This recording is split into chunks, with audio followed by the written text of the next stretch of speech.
This is being hosted by the Veterans and Foreign Policy Initiative, which I direct.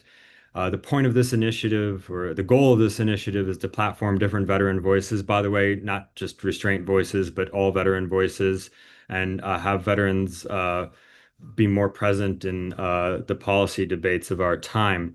And this panel is, as its title suggests, going to explore lethality and ethics in modern warfare and how to balance those two perhaps competing or perhaps complementary goals. And we are joined today by Michael Nelson, and he served as an Army Special Forces Lieutenant Colonel and is currently a member of the Atlantic Council's Counterterrorism Project. And he was previously at the Institute for the Study of War, the Global Energy Security Institute, and within the military, he served as Deputy Director of the Commander's Action Group at United States Central Command for General Joseph Votel, and he served as the Future Operations Director for the Combined Joint Interagency Task Force Syria, and was one of the architects of the U.S. military's initial counter-ISIS mission, and he has had various deployments across the Middle East, and South Asia, including Iraq, Afghanistan, Jordan, Qatar, even Kosovo. He holds a bachelor's degree in history from the Virginia Military Institute, a master's in science in defense analysis from the Naval Postgraduate School, and an MBA from the University of Virginia, and another Master's of Science in Strategic Communications from Columbia University. So that is to say, he has a wealth of experience. And what prompted this discussion was actually an essay that he published just about a week ago, maybe, in The Atlantic, where he critiqued Secretary of Defense Hegseth, maybe we'll call it an obsession with the word lethality. So to start out, and we'll get into the essay, but to start out, Mike, when Secretary Hegseth talks about lethality, what do you think he thinks he means? Well, I think he has a very narrow focus of the definition of the word, and it seems to be somewhat tactical. The blocking and tackling of infantry squads closing with and destroying the enemy. So that's to say that that concept by itself is not bad. It's the nature of conflict, it's the nature of war. We need militaries to be lethal. Like I said, it's the nature of conflict. But I think he tends to divorce it from a larger context of why we use our militaries, how our militaries are expected to perform, and how our militaries need to be able to not only bring the effects of lethality, but then restrain themselves in the moments when the conflict is waning, ending, be that a tactical engagement or a large scale conflict. That killing for the sake of killing is not necessarily a virtue unto itself. Bringing focused violence to achieve a specific end is a tool that we need in our toolkit, but being able to balance that across the larger purpose of what we're trying to do in that country and balance it with our national values and ethics is essential to maintaining a professional military. Now, it would seem that that's common sense, but there is this current in the US military and among veterans, I think, that the military has become soft. And you have a quote in your piece that says, anything that falls outside Hegseth's vision of lethality is painted as a woke distraction, and anyone suggesting restraint is a hindrance or a remnant of the previous regime, referring to the Biden administration, of course. But he is onto something there, not to say that he's correct, but there is this feeling among certain segments of vets in the military that the military used to be about kicking down doors and getting the job done, and now it's about PowerPoints and, it's just become soft. What would you say to that? Well, I think that's actually kind of a perennial argument and complaint among soldiers, Marine sailors, airmen, and now Space Guardians, that they there are always these things that we see as distractions, and it could be inventories, it can be whatever the case may be. And there are legitimate complaints about things that distract us from our core functions. Those aren't just unique to the previous Biden administration, and they aren't just political.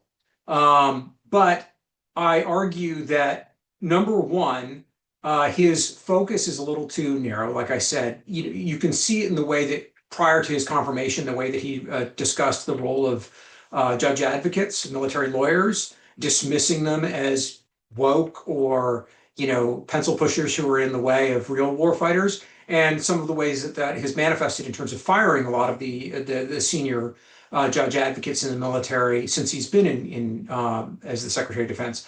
I also point out that even with some of the distractions and some of the social experiments that may have been distractions, the military retains its lethal edge. The United States military is still without equal across the globe. That doesn't mean we shouldn't improve. That doesn't mean we should rest on laurels. But I use the case of griping about a recruiting commercial that showed a young woman who joined, the true story of a young woman who joined from a family with two gay parents. And Senator Cruz and several others said, why do we have recruiting commercials like this when the Russians have ones like this? And we've seen that the Russian military, despite the fact that they have these very masculine recruiting commercials, tend to be pretty ineffective when they're actually faced with an adversary. Yeah, in fact, I think you might have mentioned this, but one of the Russian units that was featured in their commercials basically got decimated. And I remember watching those commercials, and it's like what someone who's 16 might imagine the military is like, but they were just a bit ridiculous. And it turns out that, marching and doing shirtless push-ups don't really help you call for fire and have complex maneuvers. Uh, Well, it's funny because I look at some of the differences in recruiting commercials between our previous services, right? The Marines, I was always very envious of the Marines recruiting commercials because they were very warrior focused and they get you fired up. And the Army's recruiting commercials, while we did have some that showed Ranger Regiment and things like that, they would often also show like get money for college or learn a trade or learn how to network these communications. And what I realized, and this kind of goes to something I speak to in the piece, that some of it was my own maturation that needed to happen, is the Marine Corps is a very small and focused service, largely supported by the United States Navy with a lot of the support functions. The Army is a huge behemoth that requires a lot of those support functions. And those support functions are what make us great. It's the logisticians, it's the intelligence professionals, it's the communicators who link this network of lethal war fighters that allow us to operate and do actual superpower stuff that the Russians can't do. Um, I'm reminded a couple of years ago, I saw this Royal Marine ad in a print magazine, and it showed a Royal Marine, and he was leaned over in a creek, throwing up, and it said, "There's still 10 miles left to go. 99% need not apply." And I thought, man, what a great commercial. And then when I later served with some of my British counterparts, they said, well, the problem with that commercial was 99% did not apply. It didn't achieve the goal of recruiting and bringing people into the service because people said, okay, I obviously won't make it. So we have to remember what the goal of recruiting is and what we're trying to build, which is not just a force of infantrymen. Yeah, I'm a victim of one of those Marine Corps commercials, so I do understand their power. And I think Marines aren't known for their high ASVAB scores either. So I think there were positive and negative things to the culture that era of the Marine Corps promoted. And actually, if you look at Marine Corps commercials today, they've evolved and they're more about serving your community and they're a little bit more representative. You're not fighting a dragon per se. So I think even the Marine Corps has evolved a bit. But do you think there is one of the things you point out in the essay is that Secretary Hegseth himself isn't um, isn't very experienced when it comes to making big decisions. Um, and maybe that's why he's so focused on the JAGs because JAGs report to the commanders and they give the commanders information. The commanders make the decisions, not the JAGs. Am I wrong? Correct. And I got a little irritated the other day on X.com when some of the influencer accounts that seem to get promoted by administration adjacent people went on this tear about JAGs. That JAGs are horrible and JAGs are the secret enemy within. But you're absolutely right. JAGs provide advice. Commanders make decisions. And if you dislike a decision, then you dislike the commander, or your gripe is with the commander. But JAGs can't interfere with anything. They provide legal advice to the commander about what he or she should or shouldn't do, or what is within keeping with expectations and what has been established law. So JAGs are meant to whisper in the ear and provide the best advice. But so they're a force enabler. They're there to um, prevent the boss from making bad decisions, not hinder his or her ability to make decisions. And I think you also pointed out in the essay that, if you're a platoon commander, okay, you're focused on the direct firefight in front of you. You don't have to think about how is a decision going to affect relations with the host country or the partner force or the broader US foreign policy or the reputation of the entire military branch. But the more senior you are, the more of those considerations you have to do. And there may be instances where you have to sacrifice some lethality to balance to account for these other policy objectives. Right. And, I point out that the way that, particularly the land services, the Army and Marine Corps develop leaders and commissioned officers, you're given just enough power to be dangerous, right? You start as a platoon leader or a platoon commander in the Marine Corps, then a company commander, battalion commander, et cetera. You learn and are given more ability to affect things at a higher level based on your demonstrated potential, demonstrated maturation, your understanding of the larger context. And we don't need platoon leaders necessarily. They should understand the context that they're in, but sometimes they're a little over enthusiastic and they need to be restrained and advised and guided by those senior commanders. Secretary Hegseth's experience was as a platoon leader in Iraq and then as a trainer slash staff officer in Afghanistan. That's not to say he oftentimes tries to draw this distinction between him as a major and, for example, Secretary Austin or Secretary Mattis as a general. Those are all anomalies. In reality, most SecDefs are not necessarily generals. There have only been three in history. It just so happens we had two relatively in close proximity. But it is people who have exercised decisions at a higher level, more than the 50-person platoon Hegseth was leading in Iraq or the 100-person organization he was running as a nonprofit. Now, you're right that most SecDefs don't have significant military experience or any at all necessarily. Now, Hegseth makes a big deal about being able to connect to the rank and file, and there's some positive things about that, but I remember during his confirmation hearing, there was a question to him about how many rounds go in a magazine, and the lawmaker who asked that gave him effusive praise for knowing that answer, and said, "Well, clearly you know what the warfighter experience is." And then there was another question where he didn't know and for some reason couldn't guess, which I think it should be an easy guess, what countries belonged in ASEAN. Um, and you might make the argument that a SecDef probably needs to know about ASEAN more than, the capacity of a magazine. But is there room for both? I mean, is there some value for the fact that uh, Secretary Hegseth can go out there and do a beach run with the troops and motivate them? And is there room for both of these things? There is, but I would point out, so this was a gripe of mine during the 2004 presidential campaign when John Kerry largely built his acceptance speech to the DNC. He showed up and he goes, "I'm Lieutenant Kerry and I'm reporting for duty." His whole premise was, "I served in Vietnam, therefore I'm qualified to be president." Now, it was meant to draw a contrast against George Bush, but thousands of people have been platoon leaders in Iraq or Afghanistan.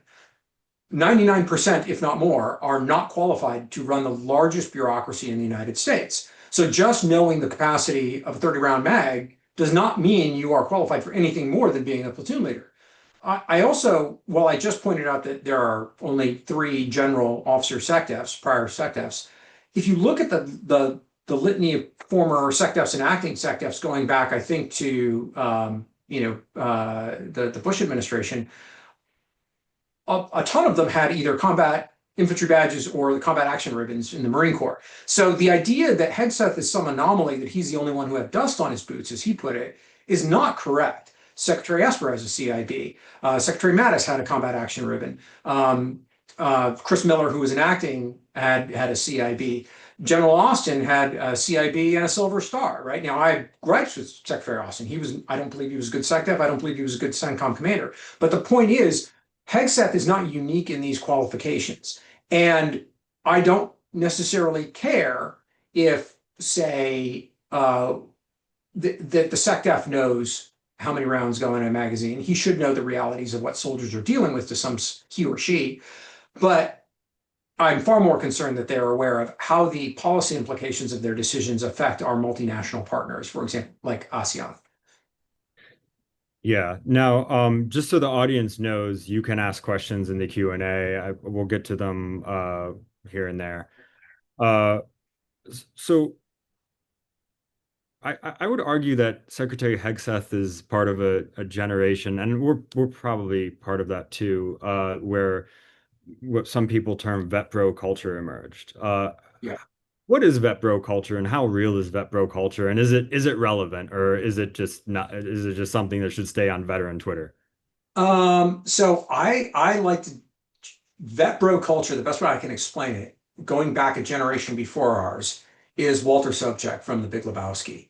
It is your whole identity becomes the fact that you served, and not only that you served, but because you served, you are more virtuous, you are better, you are somehow more inured with the ability to speak on behalf of what America needs than the others. There's also, and I last week, Responsible Statecraft, you all put out an article from Rich Hinman about soft culture and this worship of special operators. That kind of permeated vet bro culture, that it's the fashion of the way soldiers want to look, want to talk, want to act is like special operators, when in fact that should be looked at as the name implies, not necessarily something better, just something different that's required in a niche and limited role. But we don't need the entire military to be special operators, nor do we want special operators to become the primary focus of what we do as a war-fighting nation, or when we need to fight wars, because we need the large-scale military to accomplish those goals for us. But I do think, it is weird to me, if you look at the units that Secretary Hegseth posts his workouts very publicly with, like you said, there is value in the Secretary of Defense showing his face with the common soldier, but it's not with the common soldier. It's with 75th Ranger Regiment. It's with 1st Battalion 10th Special Forces Group in Germany. It's with the SEALs in Hawaii. It's with Special Warfare Training Group out at Camp McCall. He's not doing PT with 1st COSCOM at Fort Bragg, which are the support soldiers who would make that possible. Yeah. That's a good point about where he's doing it. Now, we have a question in the chat that says should lethality be regulated by the laws of war, i.e., international humanitarian law? And feel free to answer that in a wonky way if you want, but I think it's a good opportunity to tell a story that you tell in the Atlantic piece, for those who haven't read it, about an event from 2014 where you were leading Green Berets from 5th Special Forces Group in Kunduz, Afghanistan. So I will use that story as an example. It was summer 2014. We were in the middle of the transition from Enduring Freedom to Freedom Sentinel, which was the end of combat operations. Turned out obviously not the case. But the Taliban, we were receding our footprint across the country. In northern Afghanistan, we really receded to one single medevac bubble around Mazar-e Sharif. And so Taliban influence was encroaching, particularly in Kunduz province. So we did an expeditionary operation in the middle of Ramadan to go. Basically, we reopened Camp Prosser and then did nightly raids across Kunduz province with our commando partners to try to hit these Taliban strongholds. On one of these air assaults, one of my ODAs, Operational Detachment Alpha Special Forces Team, had just gotten up the helicopters with their commandos. A machine gun team and several other Taliban fighters engaged on them. They and their commando partners maneuvered on the Taliban, killed several of them, and captured a wounded machine gunner. The Afghan lieutenant wanted to execute the machine gunner. He made two arguments. Number one, he just tried to kill us, and number two, he's really badly wounded and he's probably not going to survive anyway, so let's put him out of his misery. And my ODA commander had to mentor and coach the Afghan lieutenant to point out this is not what's expected of us as professionals. We're going to treat this guy and we're going to give everything we can to save his life and then detain him. We're not going to, return him to the fighting force. but we are going to act in accordance with the law of armed conflict. So that's the difference between a warrior and a warrior professional. It's not just violence, it's focused violence. And it's violence that can be stopped, that can be controlled, that is not out of, it's not our base instincts. It's not let loose out of our anger. It's more a professional violence that is used to achieve an end. And when that end is achieved, then we can show mercy or professionalism. Apart from the morality of it, what would have happened if he had let that commando kill the machine gunner? Well, I think one of the problems we have is we need to model the behavior that we want our partners to accomplish. So not so much let's not the effects of that night, but if we had imparted on our Afghan commando partners that that was acceptable behavior, then they would have continued to do it at the times we weren't looking, and potentially it even great. Maybe somebody who isn't wounded, but they just capture and execute, or maybe somebody who they just suspect is a Talib, like we have had American soldiers guilty of in the past. But this was an example. I know this is a contentious case because there's a lot of loaded emotions with it. But when we first partnered with the El Salvadorian military in the 1980s, they were absolutely horrible human rights abusers. And there was a great deal of debate about whether Reagan should withdraw support or retain support for them. One of the stories of the 55-person mill group is from 1981 and 1989. Human rights abuses declined significantly in the El Salvadorian forces. Doesn't mean they became overnight good people, but they realized that for America to continue to provide support, they would need to modify their behavior. And those advisors told them, you need to modify your behavior because number one, we would withdraw support. And number two, it's less effective because the people won't trust you. The people won't provide information for you. You won't be seen as legitimate if you continue to abuse the people. Same thing would have happened to us with our Afghan partners. When you've spent a lot of time with the most senior commanders, like General Votel and others, and I'm sure you've met with very and advised very senior civilian leaders in government. What do you think is really motivating them? Is it that if we allow these human rights abuses, it's bad optics? Is it the actual morality of the situation? Is it a mix of both? What do you think drives it? So I don't want to speak for, I'm going to use just the one example that I saw most closely in the senior decision making, and that's General Votel. So I don't want to speak for him, but I will tell you the impression that I got from him and that he communicated clearly to us and to external stakeholders. I think it's an all of the above.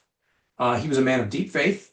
I don't think he wanted to, be responsible for any more suffering. Obviously war is horrible.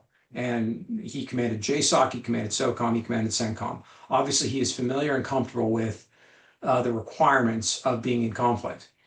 But he did not want to, there was no joy in it. There was no, he definitely wanted to restrain and limit the amount of suffering that had to happen for us to accomplish our goals, including among our adversaries. He also saw it as ineffective if we were an unprofessional military. It would turn the populace against us. It would model bad behavior, as I mentioned. It would turn the American people against us. We need to be seen when we use force as a legitimate use of force by the American people. And if they don't think that we're using it legitimately, then we've lost, 1/3 of the Clausewitzian triad of the support of the people. Now, I'd say that while the U.S. military has committed some terrible acts during GWOT, and certainly Quincy Institute has no problem calling those out, and there have been these cases of uh, uh, executions, torture, and so forth. By and large, if you look at just how many, hundreds of thousands, maybe millions of service members transitioned through during the 20-year war, the height of it, let's say. Um, in both Afghanistan and Iraq and other places, most of them follow strict rules of engagement. Frankly, there's plenty of dead soldiers and Marines because the rules of engagement were so strict and because we followed them so closely, sometimes giving us a slight disadvantage or a significant disadvantage.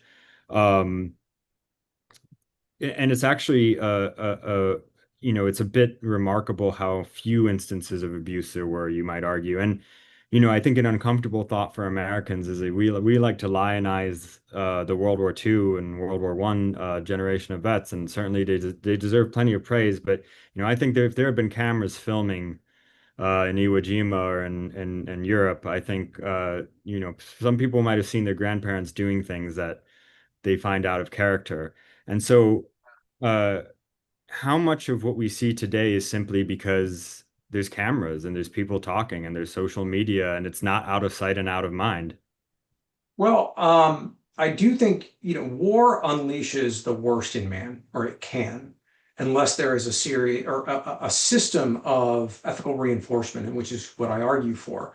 Um, I think you're right that one of the anomalies of the GWAT is that Americans, we are not, I don't have rose-colored glasses to say that no American soldiers would never do this because we have evidence to the contrary. But when American soldiers have done it, by and large, it has been few and far between, and it's largely been turned in by their fellow service members who say this is not acceptable behavior. The examples I bring up in the case, or in the essay, there's one that talks about Hegseth's former unit, the 327 and the 101st, that executed a series of Iraqi prisoners. It was a young soldier who was not okay with what he had just witnessed that turned in his fellow squad mates. And two out of the three cases where Hegseth lobbied for pardons in the last Trump administration, Clint Lawrence and Eddie Gallagher, it was their fellow service members. It was their fellow warfighters who turned them in, who said, this behavior is not acceptable to me, and we're not going to tolerate it. So that speaks to a level of professionalism and ethical conduct that exists within the American military that you don't find, for example, I was about to say Soviet, the Russian military that's committing atrocities on a daily basis in Ukraine. And it's anomalous to the way that war has been fought in general. As you point out, the greatest generation, arguably the most virtuous conflict in American history to end Nazi and Japanese imperialism. Yeah, there were some American soldiers who definitely let their emotions get the better of them, or some of their ability to act out some darker impulses. But this professionalization that has happened in the U.S. military, this reinforcement of ethical expectations, is what has kept us separate and distinct, I think, from a lot of the other militaries through history. Yeah, I worked with two foreign units from an ally in Afghanistan, and one of the units had some controversy, and one of them didn't. And there were two platoons basically, and you could see the difference in their commanders. And I'm not speaking to the merits of the controversy or whether it's true or not true, but if you were to ask, okay, here's two platoons, which one's going to have controversy? It would have been obvious which the answer. That doesn't mean it's true. That doesn't mean it's valid, but you can see the effect that a platoon commander can have on, the conduct of their troops in terms of how they behave. Even, forget like abuses, just in terms of how professional they are versus how boisterous and loud and unprofessional they are. But the U.S. military also benefits from NCOs. And how much do you think NCOs play a role? Because I look at the IDF and I look at the abuses that they're conducting in Gaza, and you'll see someone is like a major and they're like 25 years old, and then you'll see somebody's like a sergeant and they're like 19, and I think, okay, well, they don't have any NCOs because I just can't imagine this conduct being happening in the U.S. military. So how much do you think that structure has an effect? So I think we benefit definitely from a strong NCO core that also reinforces the same values that are expected. Um, Unit culture and organizational culture matters beyond just the U.S. military as a whole, but specifically, my old regiment, the Special Forces Regiment, had 5 active duty groups, various regional specializations. We all went through the same qualification course, but when you see your friends from the Q Corps several years later, you can tell they picked up certain characteristics of being a seventh grouper or a 10th grouper. There are certain just attitudes that are absorbed based on the community that you're in. And so you can see, I think, various expectations of professional conduct across various types of special operations forces. I'm not going to necessarily malign one of them that is had a lot of focus for some of its its looser ethical standards, I guess. But I will point to one that I was not a part of as one that I think does adhere to standards very closely, and that's the Ranger Regiment.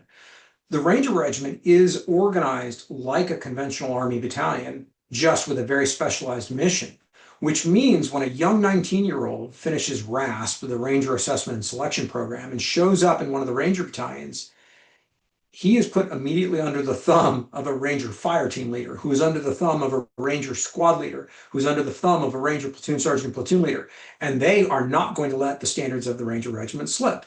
That normally relates to the kinds of things that Secretary Hegseth talks about, lethality, PT. Ranger Regiment's got that in spades, but it also means expectations of conduct that are put in place are reinforced by that one fire team leader who's got three 19-year-olds that he's making sure stay in line. So I do think that a professional NCO Corps has benefited the United States, as well as a professional and officer corps that is aligned with national policy.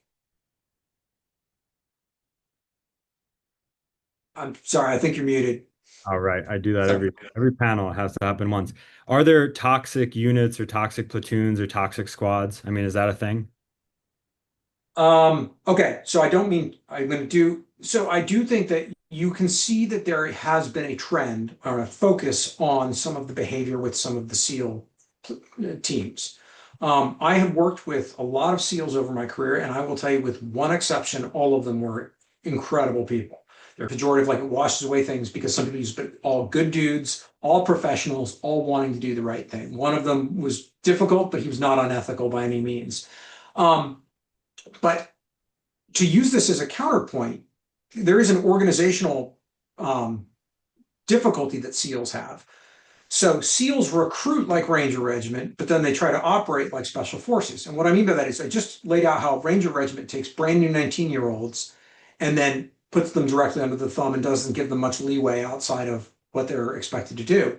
Special Forces ODAs, after you've gone through selection and the Q course, you end up with veterans who have been in the Army for a couple of years before they're given some leeway to be able to operate a little independently.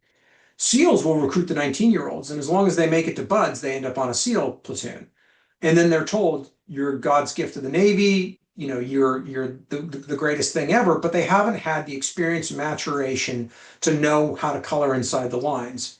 The irony being, in the case of Eddie Gallagher, it was the young SEALs who looked at the SEAL veteran who had spent his career rising through the ranks and said, you're kind of out of control. And it's because he'd grown up. There's a great book called Alpha about his SEAL platoon, and it traces his upbringing through the SEALs and the pirate SEALs that he grew up under and learned their bad habits, so to speak. I want to talk about Eddie Gallagher in a moment, but given that the majority of our audience probably aren't vets, could you just briefly go through what is the difference between special operations, special forces? What's the difference between the SEALs and the Green Berets? And don't use military jargon. Sure. So there's this umbrella under Special Operations Command of Special Operations Forces those are the forces that have a unique mission separate and distinct from the conventional military of their various services. Each service has their own branch of them or separate units. The Navy has the SEALs and the Swift boats. The Air Force has not only combat controllers, pararescue jumpers, but also some specialty air platforms with unique missions and capabilities. The Marines have the Raiders, which trace their lineage back to the Raider units of World War II. And then in the Army, we have a diverse set of special operations forces. There's the Ranger Regiment, who's the world's best, and to use Pete Hegseth's term, most lethal infantry.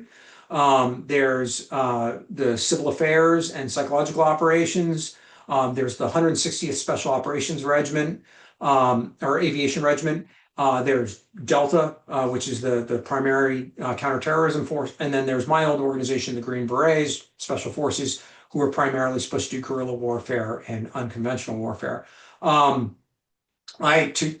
go far from military terminology, for those of you who are parents, and I'm dating myself a little bit here, there was an old cartoon on the Disney Channel called Handy Manny. It was about a handyman who had these anthropomorphic tools that lived in his toolbox. And they always wanted to be the one that he would use to fix the tool. But the lesson was always, we're all different tools. We all have our own specialty, but working together as a toolbox, we fit the mission. And that's what SOF is kind of like. We all are slightly different tools that have slightly different missions, and working together, we can accomplish these unique tasks that the country asks of us.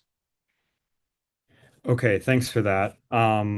Let's go back to Eddie Gallagher for a second because he was accused of war crimes and I mean I'd argue he should be in prison right now, but he's not. And why is that? And what is the effect of that? And what is the role of SecDef Hegseth and all of that?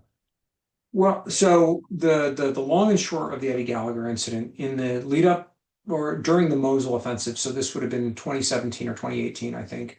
Um, his SEAL platoon, Alpha platoon, I think SEAL Team 7, was partnered up with some of the Iraqi counterterrorism service. At the time, we had very restrictive rules about what we were supposed to do in terms of advising. I think we were, back a couple blocks from where the forward line of troops was.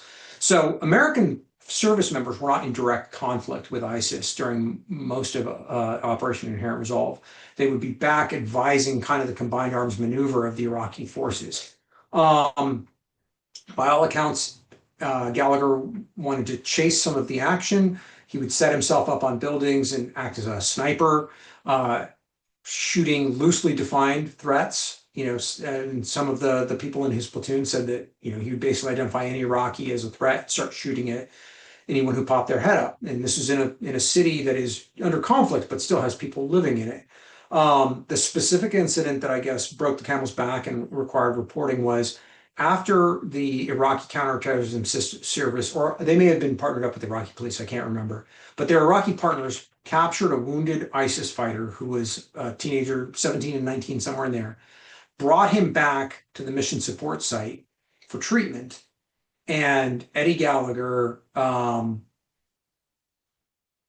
on different accounts, rehearsed different medical procedures on him, but didn't try to save him, and ultimately restrained his airway and killed him that way. And then may have proceeded to stab him in the neck to finish the job. There are differing accounts. Gallagher claims these things never happened, that he was working to treat the person. Several members of the platoon said they saw him actually stab the person in the neck, and that he sent a picture back to one of his friends with the knife and said, "I got one with this knife you gave me." He went to trial. I'm not a lawyer, but there were several missteps by the Navy's prosecution. He was ultimately acquitted on several of the charges, but was found guilty of taking a picture with the dead body, which is a violation of law of land warfare, which was the least serious charge, but he would have faced some kind of consequences when President Trump ultimately pardoned him, or commuted. I believe he commuted his sentence.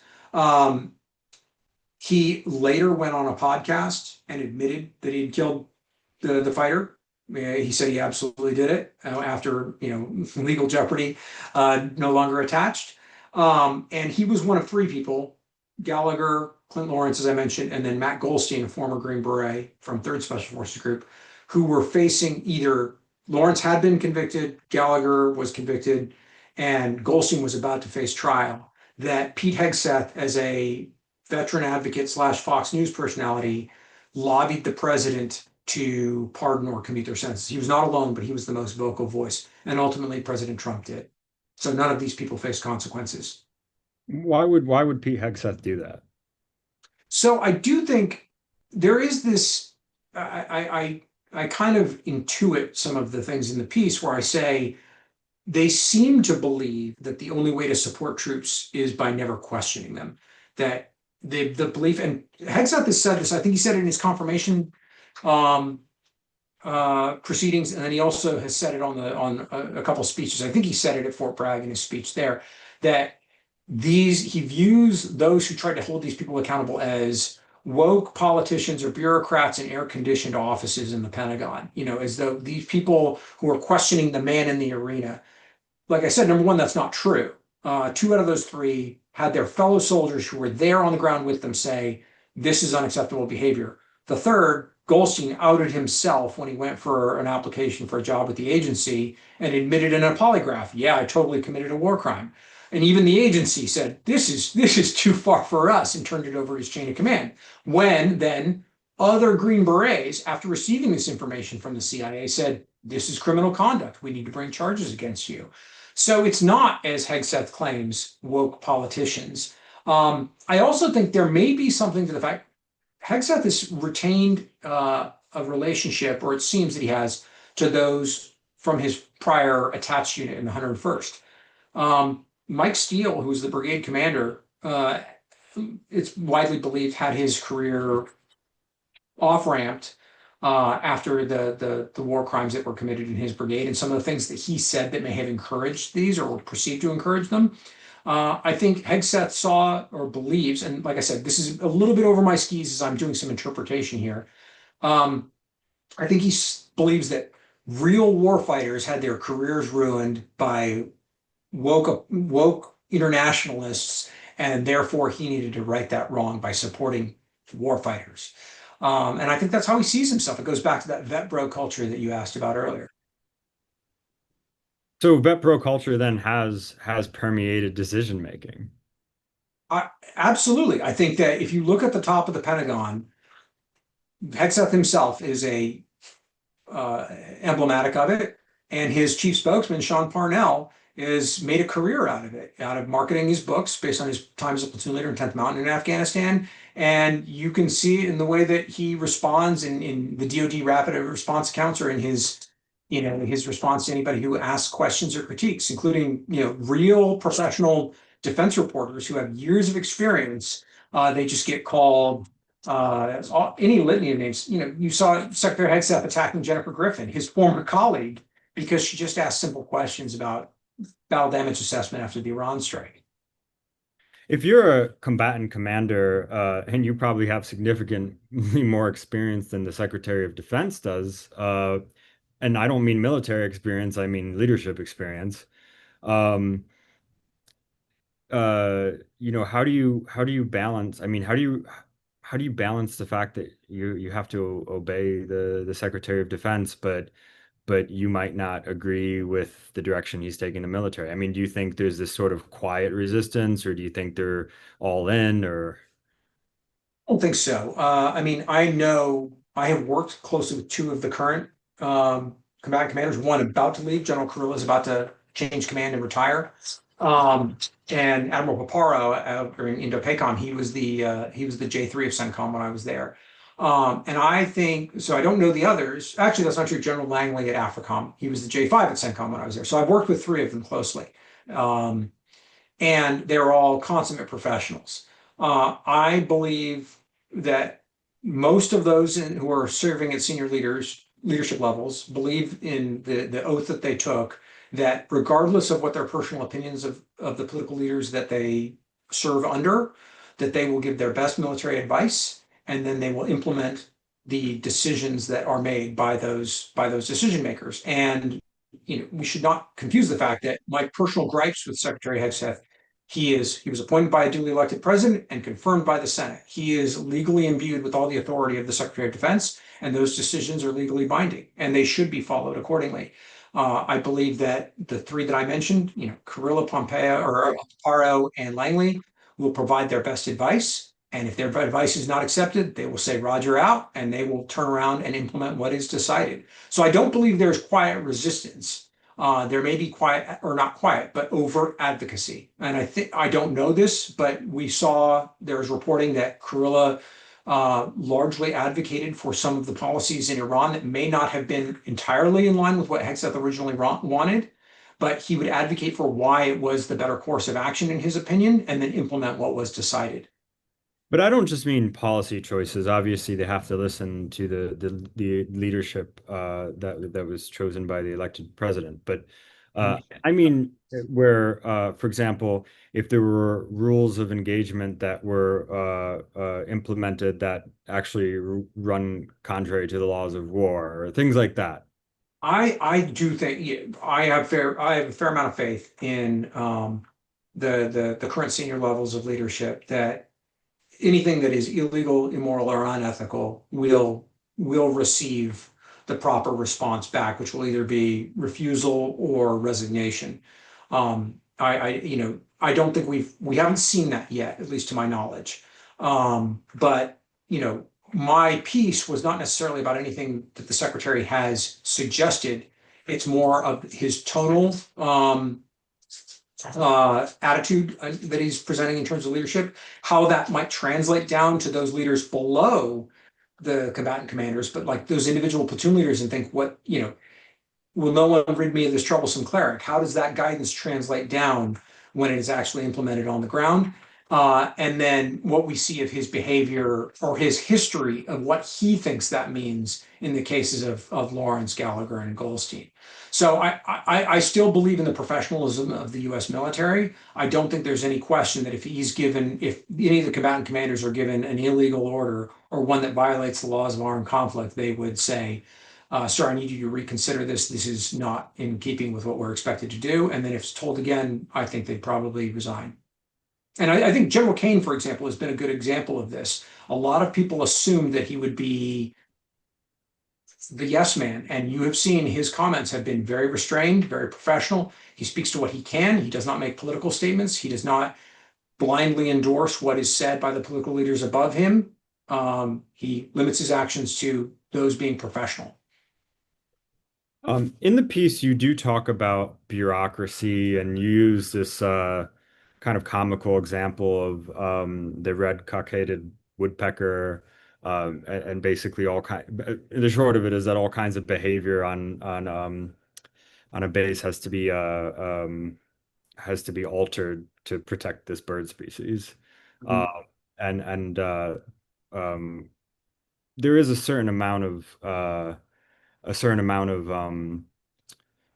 bureaucracy and administrative tasks, and just kind of, I think of it like you go to an army base and you'll see the certain units walking around with a glow belt in the middle of the day. It's like, why do you have a belt on in the middle of the day? It's orders on ridiculous.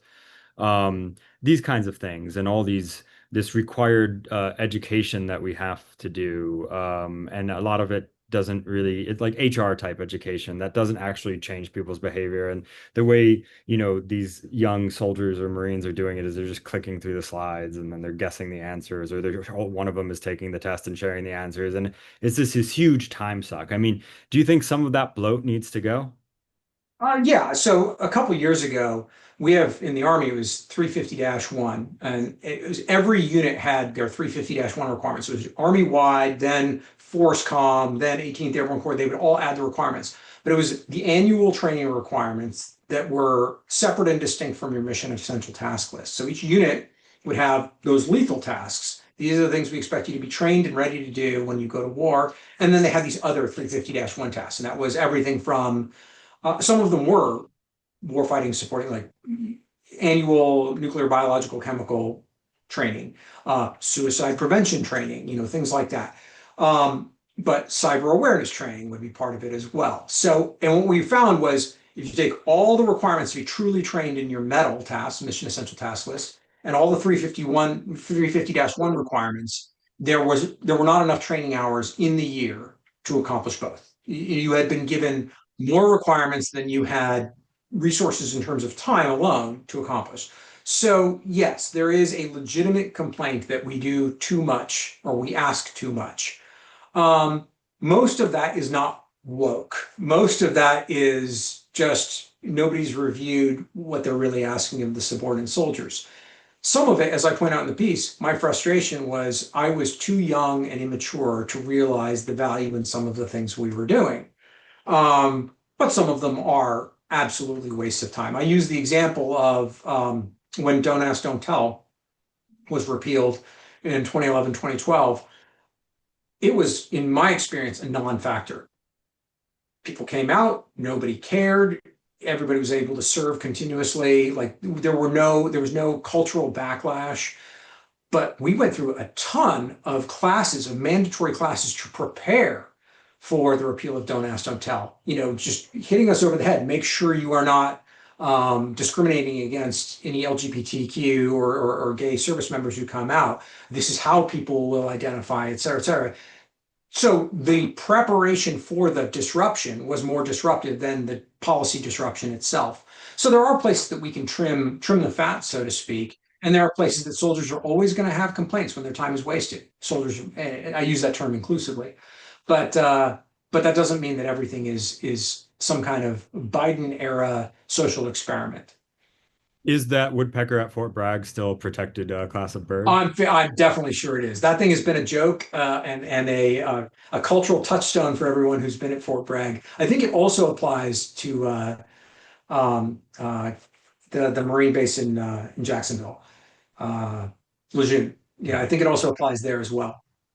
Um, you mentioned don't ask, don't tell, and I think it's an interesting case study in terms of how um, how much the military respects directives from above. Because I remember when it was repealed, prior to it being repealed,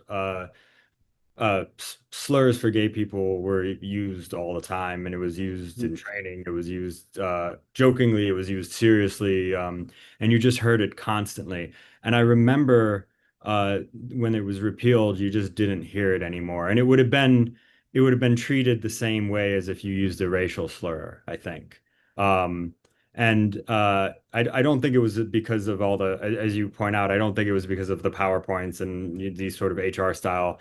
I think it, and I don't think it's that necessarily people changed their views in their hearts. Let's face it, the military has a decent amount of the military is quite conservative and religious and might not have agreed with that decision. I can't speak for them, but I imagine there were plenty of Marines and soldiers who did not agree with that. But yet the willing instant obedience to all orders, and the fact that it had come down from above, and you can say something to the rank and file of the US military. You can say, this is no longer acceptable. And like a switch, it will stop. And there's a real power in that. Yeah, I think that there is a certain, I mean, some of it is coercive and some of it is cultural, right? That if you want to continue to advance, you're going to change this behavior. If you want to go to this school or selection, you're going to make sure you're in compliance with what we expect of you. And some of it is, like you said, like I said, also cultural, that just like these are no longer the expectations of how we're going to behave. I think it also coincided with a cultural shift within the United States as a whole. If you look at attitudes on gay marriage shifting from, say, the mid 90s to the mid 2000s, it was a massive shift in just cultural expectations and changes in American attitudes. So I think that we got a boost. Like if you look at the military was one of the first places to integrate racially. That doesn't mean that we immediately achieved racial harmony within the United States. And it was probably because we were a leading indicator of racial integration. We were ahead of the culture at that point in time. So there still was some racial strife back in the 60s and 70s in a integrated military. I think that we were right in line with the greater cultural wave within the United States as well. So we benefited from that. But I do think that there is a certain amount of the professionalism that's expected, just understanding this is where the military is now, and it's not gonna go back. Do you worry about the politicization? I'm sorry, I always stumble over that word. I won't even try again. Do you worry about the military becoming more politicized than what it used to be? I mean, I do remember when I was a Marine, you didn't really know people's politics. You might know if someone leaned conservative or not. I think a lot of the enlisted Marines I knew had no political leanings whatsoever. We were just about the Marine Corps. Um, my sense is that that's changed a bit. I do worry about it. Like I said, I still maintain a fair, a good amount of faith and trust in the senior leadership. Um, if you look at what happened at Fort Bragg, right before the Army's birthday, it was before the lead up to the June 14th parade up here. President Trump went down to Fort Bragg. Secretary Hegseth was there as well. And it wasn't just a speech from the commander in chief in front of the troops. It was a political rally. He badmouthed their former commander in chief. He badmouthed the members of the press. He badmouthed members of the opposition party who are currently in elected office. And these soldiers cheered along. There were also, it's been widely covered, there were allowed to be vendors on Fort Bragg selling overtly political Trump paraphernalia to soldiers in uniform who were then, modeling with it and wearing it. Now, soldiers are soldiers, and I don't expect a 19-year-old to have all the situational maturity when their commander in chief comes to visit. But normally, we expect a commander in chief to maintain that wall between I am a politician who is, rallying my side, and here I am wearing the hat as commander in chief in front of the soldiers. Um, Obviously, currently, the commander in chief does not view it that way. So we're going to have to rely on other institutions to try to keep the apolitical boundary between the military and their political leadership. Um, it's going to require some amount of anticipation. I think it's going to require some people to stand up and say privately, Mr. President, we can't use the troops like this in a political way. But I am worried about the more that it happens and the more that it becomes accepted.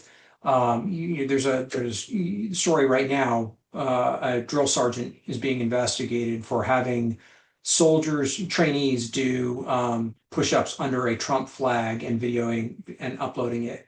Um, you know, it's going to become, I think, more common the more the president encourages it.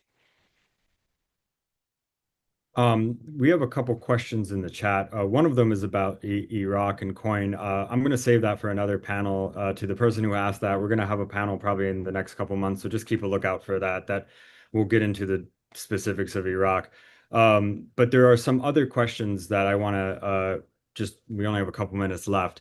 Several people in the Q&A have pointed out the way the IDF has carried itself in Gaza. The way the Russians have carried themselves in Ukraine, and we can find other examples. And there does seem to be this, I mean, this breakdown, if it ever existed, in military discipline among partner forces and adversaries at the same time, or maybe we'll just call them non-partner forces. Uh, they and they're filming it and it's becoming normalized and they're not disciplining people who engage in this activity. Do you have any concern of that spilling over into the US military, where the US military looks and says, well, these other militaries are doing it, so, the norm is gone? I think there's this kind of chicken or egg or mutually reinforcing thing between the United States and the rest of the world. Uh, War is horrible. The history of war is that civilians are largely not protected, not even necessarily intentionally targeted, but just the means of making war has been imprecise. In World War II, it was large-scale artillery that wasn't always precise. The United States has gotten very used to the idea over the GWAT, and we were not as good at the beginning of the GWAT as we were at the end, as trying our best to be very precise and limiting civilian casualties. That doesn't mean we always did. It doesn't mean we were always right, but we always tried to be right. So much so that the new, the Hellfire bladed weapon has no warhead. It is used just to kill the people in the vehicle that it is targeting with no explosion. That's how much we attempt to limit civilian casualties. When the Russians first got involved in Syria and started, literally bombing blocks of Syria and Aleppo, there were many of my counterparts who would mock them and say they can't do precision strikes. And I pointed out, it's not that they can't, it's that they don't care. Why would you waste $1 million munitions when you can accomplish the same thing if you don't care about the civilian casualties on the ground? We represent a departure from the norm in that we have taken extra caution to protect civilians. We are anomalous. And that goes back to what you brought up earlier about when war crimes occur, they are few and far between by the American military, and they are largely punished and reported by those within the rank and file. To say that the IDF, for example, are not at our standard, that doesn't necessarily mean that they are closer to anarchy than they are to us. They just may not be as far along. They may not have that strong NCO core that you pointed out. They may not have the strong approval procedures for airstrikes that we developed over the course of 20 years of conflict. I do believe there is a difference between incompetence and maliciousness. I don't, so every military that commits civcas is not necessarily malicious in their intent. I believe the Russians are. I believe some, just as some American soldiers were guilty of malicious intent, some IDF soldiers, I'm sure, let their passions get the better of them. I don't know that it's painting with a broad enough brush to say that it's national policy, as it is with the Russians. But I do think that we can present a model. And we tried to do this, for example, with the Saudis. The Saudis were horrible in their war in Yemen.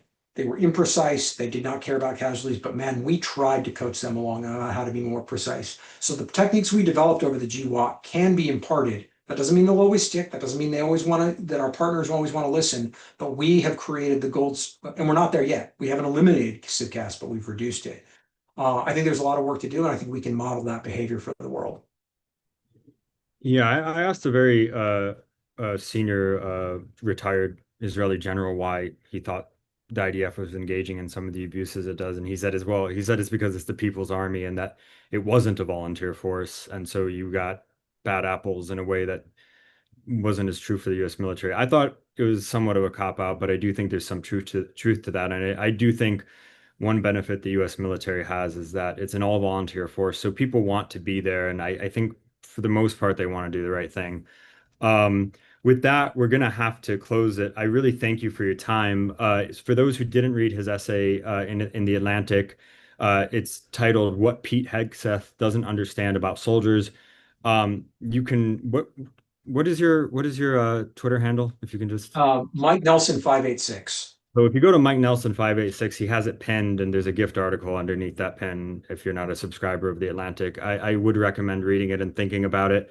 And then we do have some upcoming talks. On July 22nd, we'll have a webinar on getting to a pragmatic Cuba policy. On the 23rd, we have a book talk on Iran's rise and rivalry with the US in the Middle East, and that's a book by Mohsen Milani. And then we have another book talk at the end of September. And it's not coming up, but you can go to our website and find it. Just go to quincyinst.org. You can go to events and you can register or watch it on Twitter. So anyway, thanks again for your time. I hope people read your essay, and I hope people who are making decisions read your essay. Thank you very much for the opportunity. It was a pleasure. Okay, so you're free to drop off whenever now. All right. Thanks. That was great. Okay, I'm glad. I'm so glad you could make it, and I'll let you know what the full attendance was via email. I appreciate it. All right. I'll be in touch. Definitely. All right. All right.